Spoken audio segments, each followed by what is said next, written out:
রাসূলুল্লাহ সাল্লাল্লাহু আলাইহি সাল্লামের আনুগত্যই হলো জান্নাতের পথ।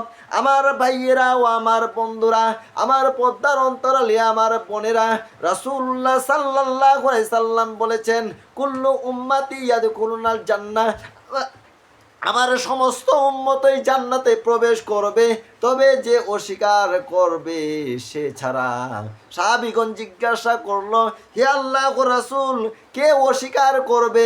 রাসূলুল্লাহ সাল্লাল্লাহু আলাইহি সাল্লাম বললেন, যে আমার আনুগত্য করবে সে জান্নাতে প্রবেশ করবে, আর যে আমার অবাধ্য হবে সেই জান্নাতে প্রবেশ করতে অস্বীকার করলো। আমার ভাইয়েরা, আপনারা যদি সুখময় জান্নাতে যেতে চান, আপনারা যদি শান্তির জান্নাতে যেতে চান, আপনি যদি আরাম আয়েশ করতে চান জান্নাতে গিয়ে, তাহলে আপনাকে রাসূল সাল্লাল্লাহু আলাইহি সাল্লামের আনুগত্য করতে লাগবে। আল্লাহ রাসূল যা আদেশ করেছেন তা পালন করতে হবে, যা রাসূল সাল্লাল্লাহু আলাইহি সাল্লাম নিষেধ করেছেন তা আপনাদেরকে ছেড়ে দিতে হবে।